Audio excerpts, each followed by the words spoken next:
আলোকে ধরল। রাত্রি ছেলেটার দিকে তাকিয়ে জিজ্ঞাসা করলো। ছেলেটার চোখ লাল হয়ে আছে। ছেলেটি বলল, আপনার বোনকে জিজ্ঞাসা করেন কি দোষ, আমাকে থাপ্পড় মারলো কেন, কি কারণে? আলো উঠে গিয়ে ছেলেটার কলার চেপে ধরে বলল, তুই একটা মেয়েকে প্রতিদিন বিরক্ত করিস না? জানিস ওই মেয়েকে? আমার বোন জান্নাত। তোর সাহস হয় কি করে একটা মেয়েকে বেডশেয়ারের কথা জিজ্ঞাসা করিস? লজ্জা লাগে না? ও তোর বোনের মতো রে। আর শোন, নেক্সট টাইম আমি যদি শুনি তুই আমার বোনদের বিরক্ত করেছিস, তাহলে তোর অবস্থা আমার ভাই করবে। আমার ভাইকে চিনিস? যদি তোদের মতো ফালতু ছেলেরা জানবে না, তবে সে জানতে পারলে তোর কি হবে ভেবেই হাসি পাচ্ছে। আর আমার গায়ে হাত দিয়েছিস, এর ফল তুই টের পাবি। চল আপু। আলো চলে যেতে নিলে ছেলেটা আলোর দিকে তাকিয়ে বলে, তোর অবস্থা কি করিস সেটাই দেখবি তুই। তোর অহংকার গুড়িয়ে ছাই করে না দিই আমার নামও আকাশ না। Good, take your time, bye. আলো রাত্রির হাত ধরে কলেজে ঢুকে গেল। রাত্রি এবার বুঝতে পারলো। এই সেই ছেলে যার জন্য জান্নাত কলেজে আসতে চায় না। কিন্তু আলোর কিছু হবে না তো? আল্লাহ, তুমি দেখো আমার বোনকে। রাত্রি তেমন ফ্রেন্ড কেউ নেই। আসলে রাত্রি চট করে বন্ধুত্ব করতে পারে না। তবে একজন আসে যার সাথে বন্ধুত্ব থেকেও বেশি সম্পর্ক তার। তার বেস্ট ফ্রেন্ড আফরোজা শেখ। আফরোজা বেশ সুন্দরী আর মধ্যবিত্ত ফ্যামিলির মেয়ে, কিন্তু এতে অহংকার নেই তার। খুব সাধারণভাবে চলাফেরা করে আর রাত্রির জন্য পাগল। খুব ভালোবাসে দুজন দুজনকে। রাত্রি ক্লাসে ঢুকে আফরোজাকে খুঁজতে লাগলো, কিন্তু কই সে। রাত্রি ফোন করলো, কিন্তু না, ফোন অফ। কি হলো হঠাৎ? কোনো মতে ক্লাস শেষ করে রাত্রি আর আলো গেল আফরোজার বাড়ির উদ্দেশ্যে।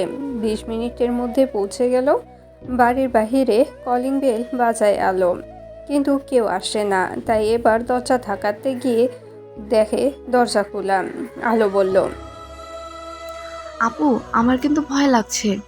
দরজা খোলা আছে, কেউ সাড়াও দিচ্ছে না, কি হলো? আরে চুপ কর, চল ভেতরে, কিছু হবে না। আর রোজা উপরে আছে মনে হয়। আফরোজাকে রোজা বলে। আলো আর রাত্রি ভিতরে ঢুকে উপরে যায়। দরজা হালকা ফেরানো থাকায় একটু ধাক্কা দিতেই খুলে যায়, কিন্তু এরপর দুজন যা দেখে তাতে ওদের মাথা ঘুরে যায়, বিশেষ করে রাত্রির। ভিতরে ঢুকে দেখে রোজা অর্ধনগ্ন অবস্থায় মাটিতে পড়ে আছে। তা দেখে রাত্রির চিৎকার দিয়ে উঠে, আর আলো স্থির হয়ে গেছে, মনে হচ্ছে একটা পাথর। রাত্রি ছুটে গিয়ে দেখে রোজার জ্ঞান নেই। সঙ্গে সঙ্গে জল দিয়ে চোখকে ছিটা দেয়, না উঠে না।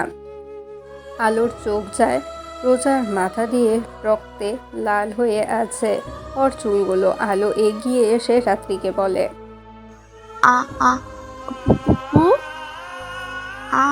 আপুর মাথার দিকে তাকাও। রাত্রি দেখলো গোটা ফ্লোরে রক্তে লাল হয়ে আছে।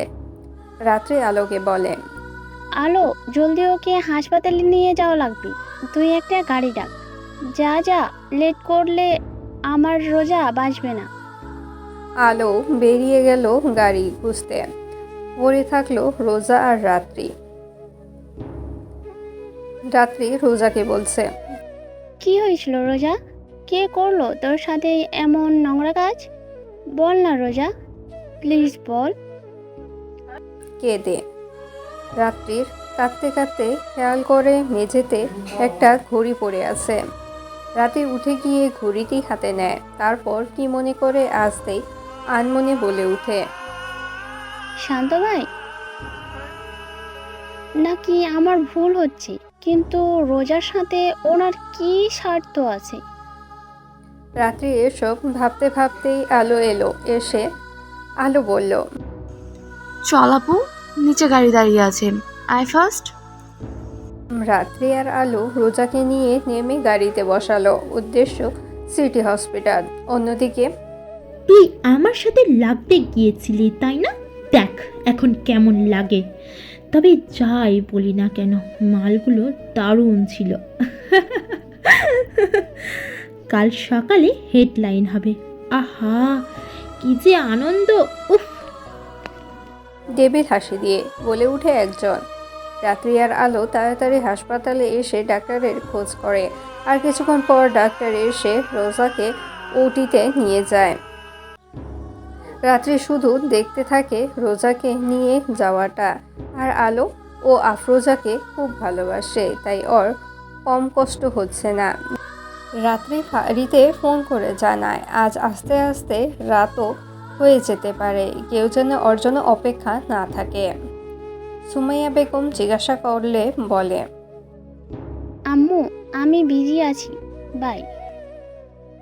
বলে ফোনটা কেটে দেয়। অপারেশন শেষ হয় বিকেল 5টার দিকে। রাত্রি আর আলো ডাক্তারকে গিয়ে জিজ্ঞাসা করে। স্যার অবস্থা কেমন? ডাক্তার স্যার বললেন, she is out of danger but she is very weak, take care. আর একটা কথা, মেয়েটার উপর শারীরিক অনেক নির্যাতন হয়েছিল, বুঝতে পারছো মেবি, তাই ভালোভাবে যত্নে রাখবেন। God bless you, bye. Sir চলে গেলে রাত্রি আর আলো কেবিনের দিকে দেখি কি অবস্থা। আলোকে রাত্রি বলে, তুই কিছু খেয়ে আয়, খাসনি কিছু, শরীর খারাপ করবে তো, যা। আলো বলে, তুইও চল, কিছু খাসনি? আর তোর কি শরীর না? আমার করে যা কিছু খাইনি, আমি খাই কি করে বল? আর ও সুস্থ না হওয়া পর্যন্ত কিছু জানা যাচ্ছে না কে এমন নোংরা কাজ করলো। আলো কিছু বলতে যাবে তার আগে ওর ফোন আসে। ফোনের দিকে তাকিয়ে অজান্তে তার মুখে হাসি ফুটে ওঠে। রাত্রিকে দেখালে রাত্রিরও চোখ জল করে উঠে। ফোনের দিকে তাকিয়ে বলে উঠে, ভাইয়া। রাত্রি তাড়াতাড়ি আলোকে বলে ফোনটা তুলতে। আলো তাই করলো। আলো হ্যালো বলতেই ওপাশ থেকে কি বলে উঠে তা শুনে আলোর চোখ খুশিতে চিকচিক করে উঠল। আলো বলল, ভাইয়া সত্যিকাল তুমি দেশে আসছো? এই নাও আপুকে, বলো তুমি। দাঁড়াও দিচ্ছি। রাত্রিকে আলো ফোন দেয়। রাত্রি সালাম দিয়ে ভাইকে বলে, ভাইয়া তুই তাড়াতাড়ি আয়, অনেক কিছু বলার আছে তোকে। ওপাশ থেকে কি বললেও শোনা যায়নি, তবে রাত্রির চোখ মুখ শান্ত হয়ে গেল। মিনিট খানিক কথা বলে ফোন রেখে দেয়। রাত্রিকে আলো বলে, ভাইও কি বললো? কবে আসছে দেশে? কালকেই আসছে, তবে আলো রাত্রিকে বলে, তবে কি আপু, বল প্লিজ। ভাইয়া আসছে কালকেই। বোনকে ভয় দেখাতে ভালোই লাগে তার। আলো মুখ গোমরা করে বসে পড়লো আর রাতে মিটমিট করে হেসেই যাচ্ছে। আলো মুখে কিছু না বললেও ও মনে মনে হাসলো সে। বিকালে গড়িয়ে সন্ধ্যা হয়ে এলো। রোজার জ্ঞান ফিরেছে। ডাক্তার এসে বলে গেছে। রাত্রি আর আলো দোয়া করে কেবিনে ঢুকলো। রোজা শুয়ে আছে, শরীরে আঁচড়গুলো স্পষ্ট বোঝা যাচ্ছে। রাত্রির চোখ ভরে এলো, কিন্তু না, তাকে দুর্বল হলে চলবে না। রোজা আরও ভেঙে পড়বে। আলোর চোখেও জল, কিন্তু কিছু করার নেই তার এখানে। রাত্রি রোজার পাশে চেয়ারে নিয়ে বসলো আর রোজার মাথায় হাত বুলিয়ে দিতে লাগলো। রোজা বুঝতে বাকি নাই কে এই হাতের অধিকারী। রোজার চোখে জল। রাত্রি নিজেকে শান্ত করে বলল, কে করেছে এই কাজ রোজা? রোজা আর পারল না, হু হু করে কেঁদে দিল। রাত্রি খুব কষ্টে নিজেকে সামলিয়ে বলল, বল রোজা, কে করেছে? সে তার উচিত শিক্ষা পাবে, কথা দিচ্ছি তোকে। বল সোনা, কে করেছে এই অমানসিক কাজ? রোজা চোখ খুলে তাকালো। এবার রাত্রির মুখটা শুকিয়ে গেছে। রোজা আস্তে আস্তে উঠে বসলো, তারপর বলল, আজ সকালে কলেজে যাওয়ার জন্য তৈরি হচ্ছি, এমন সময় একজন লোক এসেই আমার মুখ বেঁধে নিয়ে যায় ওপরে নিয়ে গিয়ে। আর বলতে পারছে না রোজা। রাত্রি ওকে বুকে জড়িয়ে নিল আর বলল, কিছু হবে না তোর, আমি আছি না। আর তুই আজ থেকে আমার বাসায় থাকবি, কোনো কথা নয়। ওরজা, আমি যা বলছি তাই হবে। তখন আলো খাবার নিয়ে ভিতরে এলো, এসে রোজাকে জড়িয়ে ধরে চুপ করে বসে পড়ল। রোজা ও তার বোনকে মাথায় হাত বুলিয়ে দিল। রাতি ভাবছে, মেয়ের মতো মেয়েটার দিকে কার কোনো জোর পড়লো আল্লাহ। আলো বাসায় ফোন করে জানায় রাতে ফিরেছে তারা। আর রোজাকে সবাই চেনে আর ভালোবাসে সবাই। মিষ্টি খুব বলে সুমাইয়া বেগম। রাত প্রায় 9:30। তখন 3জন বাসায় এলো। আলো রাত্রির সাথে রোজাকে দেখে অবাক হওয়ার বদলে সবাই খুশি হয়েছে। সুমাইয়া বেগম রোজাদের দিকে এগিয়ে এসে হেসে বললেন, কেমন আছিস মা? অনেক দিন পর দেখলাম তোকে। আসিস না কেন আর? রাগ করেছিস আমার উপর?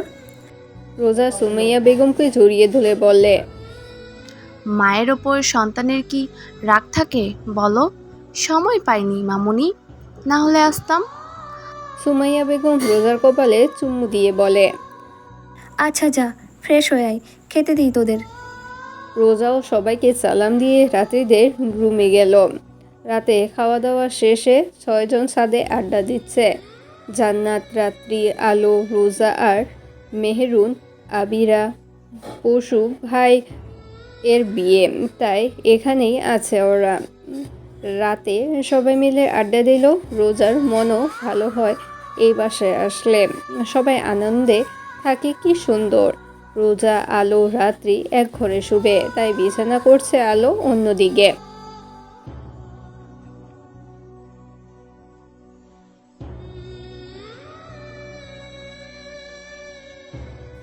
সকালে ঘুম থেকে উঠে নামাজ পড়ে বারান্দায় দাঁড়িয়েছিল রোজা। এই সকালে পরিবেশ বেশ পছন্দ করে রোজা। জান্নাত, মেহরুন, আলো, রাত্রি সবাই উঠে গেছে।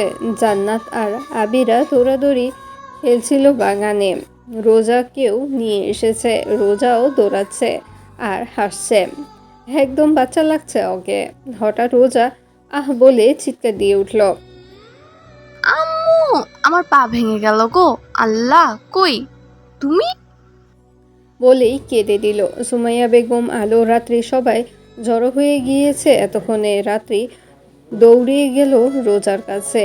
সে কেঁদেই চলেছে, পা ধরে মাটিতে বসে আছে। রাত্রির সামনে তাকিয়ে দেখে তার ভাই দাঁড়িয়ে আছে আর রোজার দিকে তাকিয়ে আছে। রাত্রি তার ভাইকে উদ্দেশ্য করে বলে, কখন এলি ভাইয়া তুই? আর রোজা তুই পড়লি কিভাবে? রোজা এবার সামনে তাকিয়ে দেখে রুদ্র দাঁড়িয়ে আছে। অমনি কান্না বন্ধ হয়ে যায় তার। মনে মনে বলে, রুদ্র ভাই। রুদ্র কিছু না বলে রোজার দিকে হাত এগিয়ে দেয়, রোজার দিকে। আর রোজাও হাত ধরে উঠে আসে তার। মাথা নিচু করে দাঁড়িয়ে থাকে। রুদ্র বলে, পায়ের কোথায় লেগেছে? রোজা পায়ের দিকে তাকিয়ে বলে। এখানে ভাইয়া। রুদ্র কিছু না বলে পায়ের কাছে বসে রোজার পাটা নেয় থাইয়ের উপরে। রোজা বলে, ভাইয়া কি করছো? সবাই দেখছে, প্লিজ পা ছাড়ো। আর সবাই চোখ বড় বড় করে দেখছে রুদ্রকে, কারণ রুদ্র খুব রাগী আর কারোর পরোয়া করে না পরিবার ছাড়া। আর সে কি না রোজা পা ঠিক করে দিচ্ছে। ওয়াও! রোজা চোখ বড় বড় করে তাকিয়ে আছে আর রুদ্র পা টেনে একটা মোচড় দিতে রোজা, আম্মা গো, মেরে ফেললো আমাকে। রুদ্র আর কিছু না বলে সুমাইয়াকে সালাম দিয়ে আর সবাইকে সালাম দিয়ে বাসায় ঢুকলো। আর রোজা হাঁটতে গিয়ে দেখলো একদম ঠিকঠাক হাঁটতে পারছে। এদিকে মেহনুরের চোখ দিয়ে টপ টপ করে এক ফোঁটা জল গড়ে পড়ল। রুদ্র বাসায় এসে সবার উদ্দেশ্যে বলল, আমার বেস্ট ফ্রেন্ড আসবে আর ও এখানেই থাকবে, সমস্যা কারোর? সবাই না বলে। তাই শুনে রুদ্র বেরিয়ে যায়। রাত্রি, জান্নাত, রোজা, মেহেনুর, আবিরা সবাই আজ লাল রঙের শাড়ি পরবে। তবে আলোর জন্য একটা অসম্ভব ব্যাপার, কারণ শাড়ি পরে ও কিছু করতেই পারে না। তবে রাত্রি বলাতে রাজি হয়, তবে লাল না, সে আকাশি রঙের শাড়ি পরবে। রাত্রি ভেবেছিল লাল পরবে, কিন্তু তার ব্লাউজ নেই, তাই সে গোলাপি কালারের শাড়ি পরেছে, আর আবিরা জান্নাত লাল পরেছে, আর মেহনুর মেরুন, আর রোজা ব্লু। এবার সাজের পালা। জান্নাত, আবিরা ওরা পার্লারে সাজবে, আর মেহনুর সত্যি সুন্দরী, আর সেই জন্য তার বেশ সাজতে লাগে না। আর রোজা ব্লু শাড়ি, সাথে চুল খোলা, আর মেরুন লিপস্টিক দারুণ লাগছে। আর রাত্রি কাজল, একটা টিপ, হাতে চুড়ি, নিউড লিপস্টিক আর হালকা ব্লাশ দিয়েছে। এই প্রথম সে সাজলো। শ্যামলা মেয়েদেরও সাজলে ভালোই দেখায়, আর আলো সে তাকে পরি লাগছে। লাল লিপস্টিক, কাজল, মাস্কারা, ব্লাশ, ব্রাশ, সেই লাগছে ওকে। আজ ইব্রাহিমের গায়ে হলুদ, তাই সব ব্যস্ত। রুদ্র বাসায় এলো, তখন রাত্রি নামছে সবে। তখনই রাত্রির চোখ গেল ভাইয়ের পাশে দাঁড়িয়ে থাকা সুদর্শন যুবকটির দিকে। আর অদ্ভুতভাবে ছেলেটিও একধারে তাকিয়েছিল। এটা কি সত্যি নাকি আমার মনের ভুল? ভাবলো রাত্রি। রুদ্র রাত্রিকে ডাক দিল। রাত্রিও আস্তে আস্তে নেমে এলো, কিন্তু ও বুঝতে পারলো না এতক্ষণে একজনের হার্টবিট বন্ধ হয়ে আসছে।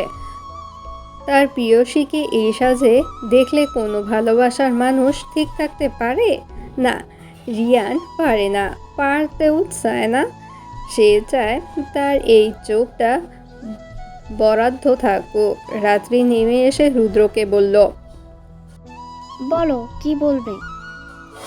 রুদ্র রিয়ানকে পাশে দাঁড়িয়ে থাকতে দেখে বলল। এই হলো আমার জানের জিগার, আমার বেস্ট ফ্রেন্ড রোয়ান চৌধুরী রুয়ান। রাত্রি ফট করে তাকায়। এসে রিয়ান হাত বাড়িয়ে দেয়। যদিও তার হাত কাঁপছে, সেটা রাত্রি বুঝতে পারে, তাই সেও হাত মিলায়। রিয়ান একদম স্লো ভয়েসে বলে। আসসালামু আলাইকুম মিস রোদ খান রাত্রি। অবাক হলো, কারণ রোদ বলে তার সাইকো ডাকর।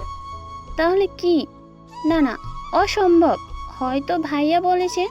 রিয়ান বলে। মিস, হাত কি ধরে রাখার প্ল্যান করেছেন? হেসে রাত্রি লজ্জা পেয়ে যায় আর বলে, সরি, বুঝতে পারিনি। অলরাইট। রুদ্র এবার বলে। চল ফ্রেশ হয়ে আসি, কাজ আছে অনেক। কিন্তু মেঘ এলো না, আসবে না ও। রিয়ান রুদ্রর কাঁধে হাত দিয়ে বলে। আসবে, সাথে আমার বোন প্লাস ভাবি কেউ আনবে। রুদ্র বলে রুনা।